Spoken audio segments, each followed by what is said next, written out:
we consider is the concept of social change and social problem. Concept of social change and social problem. We talked a little about it before. What is social change?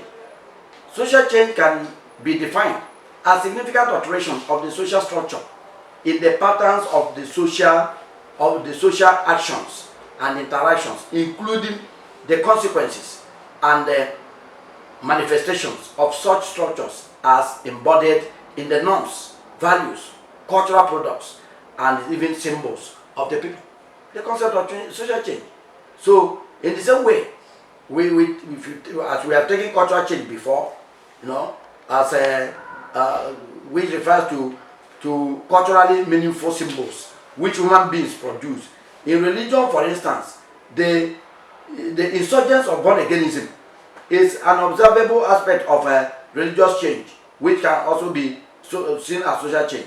There are two types of change, be it religious, cultural, social, or otherwise. And these two types of change are natural or slow type of change, and then the radical or total type of change. We see that these are aspects of social change that we talk about in the society. There is slow change, that is the normal. Taking human beings, for instance. Today, if we use our human society and what we have as an example, the growth rate. If you go to the villages, you see some young men and women, maybe using young women now as an example, who are working daily in their farms, and you will see them as if some of them are short, some of them may not have that opportunity to grow tall as such, but they are balanced. They are growing continuously with the local diet and local cultures and work and everything. Compare them to these ones that are brought up by genetically motivated food in the society, in the township. You will see some will grow so big, but look at their counterparts that are in the villages growing naturally. Or we take it to birds. We have local birds, local chickens. The local chickens in Africa, in Nigeria, the proverbial African cock, very smallish, very sharp, and even they are not big. They look as if they are small birds. They can fly from here to there, and you will see one that is 1 year old, and you see it like that, very smallish. It is when you are eating it that you will know this the thickness, or you see the hardness of the skin. But compare it to the ones we normally call broilers. Broilers, their main purpose is to eat and die. You feed them within 2 months, they are grown. Such things are radical change. So there are different types of change. Deep to natural or slow change, and then the radical type of change that classifies the society. And so social change, another example of social change is with women liberation movement, especially in the world today and in Africa, which have made more women become involved in public affairs nowadays than before. This creates a gender hierarchy, a situation where the wives of presidents, governors, or military administrators, etc., also rule by utilizing the privileged official positions of their husbands. So social change, according to Anele, can be defined as the significant alteration of social structures that is of patterns of social action and interaction, including consequences and the manifestations, as we said before, of such structures embodied in norms, the rules of conduct. That's what we mean by norms, by also embodied in values and embodied in cultural products and symbols of the people. There are 4 variables or ways through which social or cultural change can be identified or observed, namely through scale, brevity, repetition, and of course menstruation. So these are the things that we have there in the social change. Just as we said in the social problem, that is as old as even the society itself. while society today is often provide goals which people aspire to have and to achieve. We have talked about the social change. Now, what is the concept of the social problem? Social problems are as old as human society.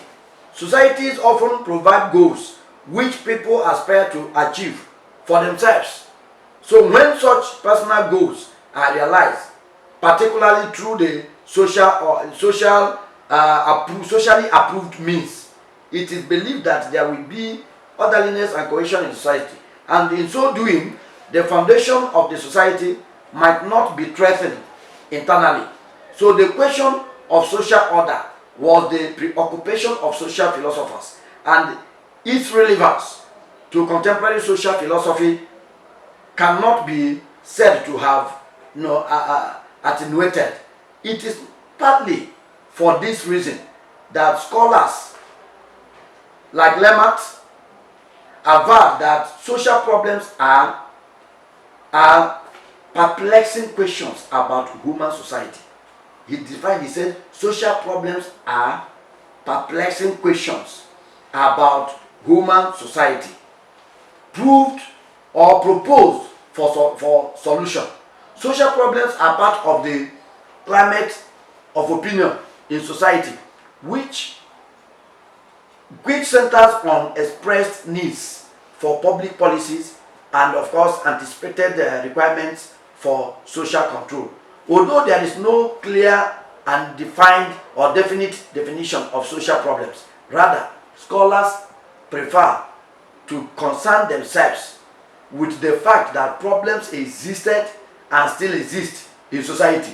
Social problems existed in the past and they still exist, and they will continue to exist as long as the earth tarries. However, many attempts were made by scholars who see social problems as situations impressing a large number of competent observers on needing remedy by collective action.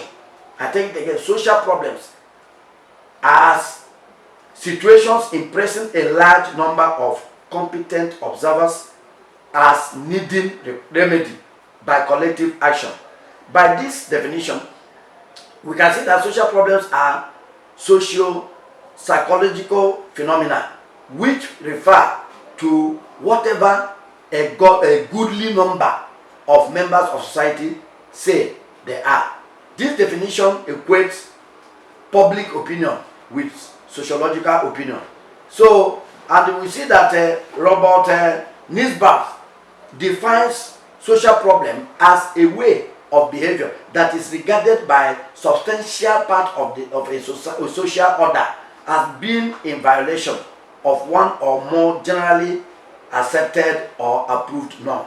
I take that again. The definition of social problem by Robert Nisbet. He defines social problem as a way of behavior that is regarded by substantial part of a social order as being in violation of one or more generally accepted or approved norm.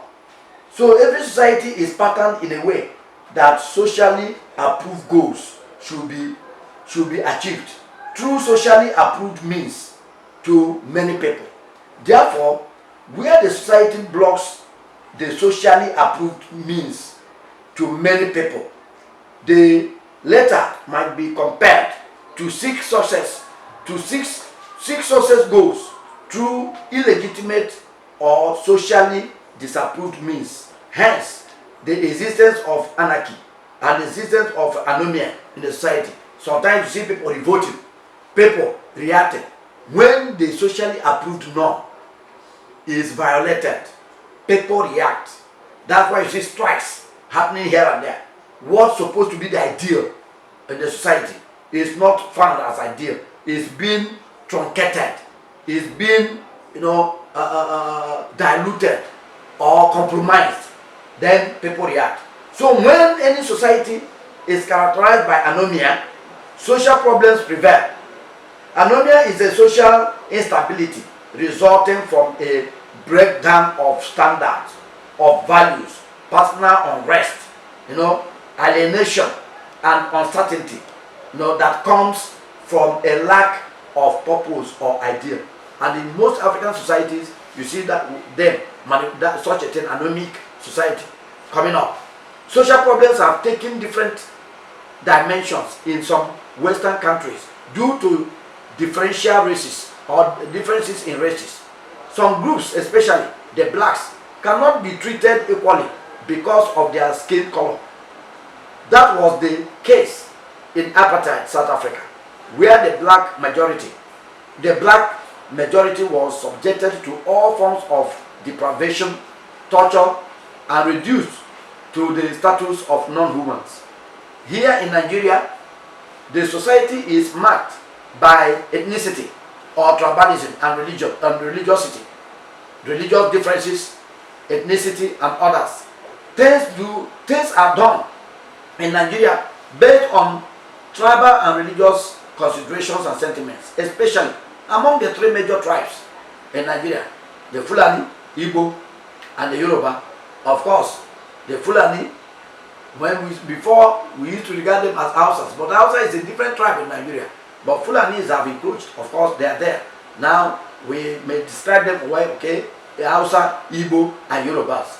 Hence, as long as these majority tribes lord it over the minorities in Nigeria, tribally induced social problems will remain permanent. Will remain a permanent feature in the Nigerian society. Religion is one of the primordial variables which have impacted on Nigeria in a way that induce social problems which borders on religion. Though the Constitution projects her as a secular state, the realities of the country show that she is an Islamic state, or in fostering membership of the OIC, Organization of Islamic Conference, by the Northern-led leadership without consultation. This also instigates an untold social problems. It is true that there is no known society where some form of deviance does not exist. But if more and more people refuse to comply with the laws of the land, the social fabric of such society will be threatened, thus giving rise, of course, to social problems or an anomic society. Some authors define social problems as a pattern of behavior that constitutes a threat to society or to those groups and institutions of which society is composed. I think that's how far we can go on social problems. And there are we talk about some factors that motivate these social problems and the social change which we talked about before.